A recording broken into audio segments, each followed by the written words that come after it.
Ashe da so ake rayuwa, a zuciya yake wanzuwa, shi ke wa zuciya garkuwa, shuki jiki yake zautuwa.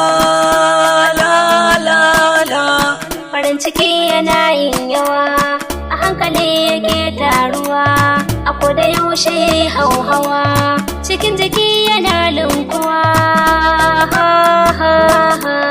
Soke mazuciya inuwa, ya sa jiki yayo gyaruwa, ya kora dukkanin damuwa, sannan ya kawo da duk damuwa. Suke saka mutum ya yi nishaɗi, farin ciki da ma dariya. Ina tuna da fuskar ki sai sarori ya lallaban zuciya. Iska tana kaɗawa cikin furanni ganye kalar koriya, su sanadin farin ciki shike yayi shamaki. Burin ki zan cika maki,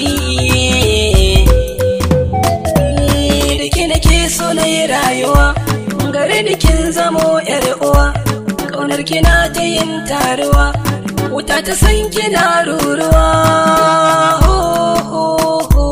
Su sanadina farin ciki na dare da rana, a zuciya na kai ɗaya ne nake tunani, kai ne guda cikin dubanni, kar da ka bar ni ko safanni, ka zama fitila gare ni, da kai kadai na saba ta hama zauna da kai miyau rayuwa.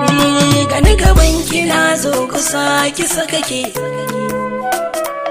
kulli yana ga kin ɗan ɗasa fuskar kike,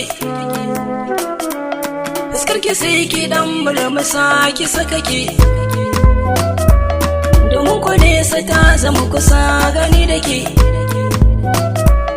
sankin a zuciya na da sa zama da ke, kina da kin sufa har da kin sura balle ki yau dariya. Kai ne daga farin ciki na, ke kuma tozalin idona, zama da kai cikar gurina, gare ki zan rike amana, zan rike ka ginshiki na, gare ki zan raya kauna.